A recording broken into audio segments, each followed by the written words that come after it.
Hello friend, welcome my চ্যানেলে। আপনারা সবাই কেমন আছেন? আশা করি ভালো আছেন। আলহামদুলিল্লাহ আমরা খুব ভালো আছি। অনেক দিন পর আমি আবার ভিডিও বানাতে ফিরে এলাম। তো অনেক দিন ভিডিও বানানো হয়নি। সোনামার মামস হয়েছিল, তো মামস কি জিনিস সেটাই নিয়ে আপনাদের সঙ্গে শেয়ার করব। আর যখন মামস হয়েছিল তখন আমারও খুব শরীর খারাপ ছিল, ভিডিও বানিয়ে দেখাতে পারিনি। আর ফটো আছে, ফটো আপনাদের সঙ্গে শেয়ার করব। আর এখন আজকে শুক্রবার, নভেম্বরের আজকে 23 তারিখ। আর সোনামাকে নিয়ে স্কুলে নিয়ে যাব, সেই জন্য সোনামার খিচুড়ি বানাচ্ছি। তো এখানে কুকারের সিটি হচ্ছে, আর সোনামা এখানে উঠেছে, ওকে ড্রেস পরিয়ে দেব। আর এখন সিমলায় টেম্পারেচার হলো 19 ডিগ্রি, প্রচুর ঠান্ডা। আর এখানে দেখুন কাঁচ থেকে কেমন পানি পড়ছে, প্রচুর ঠান্ডা প্রচুর ঠান্ডা। মানে দুপুরবেলা রোদ আছে বলে তাই যেন মনটাও ভালো লাগছে, আর যখন রোদ থাকে না তখন তার বলার মতো নয়, হাল একদম বেহাল হয়ে যায়। তো চলো সোনামা, তোমাকে রেডি করে দিই, ব্রাশ করিয়ে। আচ্ছা, চকলেট খেয়েছি, মুখে দেখো।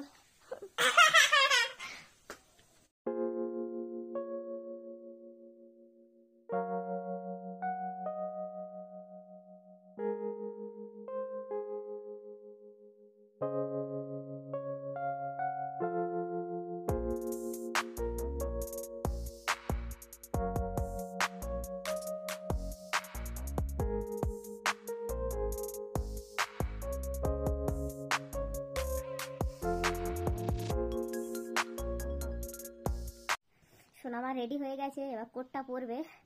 আর এখানে খিচুড়ি আর একটা আন্ডা সিদ্ধ সোনামাকে খাইয়ে দিই। তো কোট পরে খেতে পারে না, কারণ টাইট লাগে কোট, যেহেতু এখন অতিরিক্ত ঠান্ডা। দুটো নর্মাল এমনি ঘরের ড্রেস পরিয়েছি, আর তারপরে স্কুলের ড্রেস আছে। তো আমার সোনামা এই দুদিন স্কুলে যাচ্ছে। কমেন্ট করতে ছাড়বে না সানা বলে, হেভি সুন্দর। তো 8-9 দিন পরে আজকে খিচুড়ি বানিয়েছিলাম। অনেক দিন থেকে একে মিষ্টি খাওয়াচ্ছি, বেশি সিমাই সুজি এইসব বানাচ্ছি, কারণ এর মাংস হয়েছিল, সবাই বলেছে এখানে মিষ্টি বেশি করে খাওয়া ওকে। তো এইসব খাওয়ানো হচ্ছিল, খিচুড়ি খাওয়াইনি অনেক দিনকে। আর আমার সোনামা খিচুড়িটা পছন্দ করে, আজকে খিচুড়ি বানিয়েছিলাম। তো স্কুলে দেখুন নর্মাল ঘরে দুটো প্যান্ট, তারপরে স্কুলের প্যান্ট, যে শীতের যে প্যান্ট হয় সেইগুলো পরাই ভিতরে, তারপরে আর 3-4টে করে মোজা, 3টে মোজা ঘরে নর্মাল, আর স্কুলের মোজা তার উপরে, কারণ ঠান্ডা এমন। তো ডিসেম্বরের 4 তারিখে পেপার আছে, পেপার হয়ে যাওয়ার পরে ছুটি পড়ে যাবে 3 মাসে। এবার মার্চের 1 তারিখ থেকে আবার স্কুল ওপেন হবে।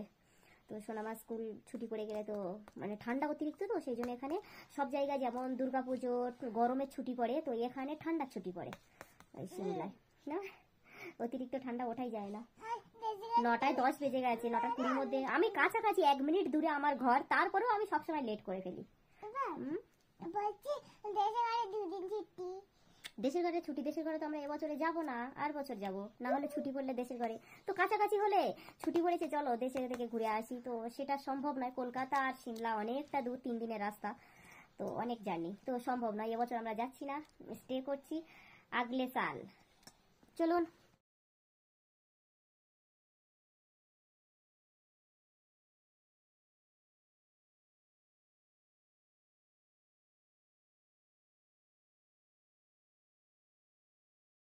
তো ফ্রেন্ড ফিরে এলাম আবার আপনাদের সঙ্গে কথা বলতে।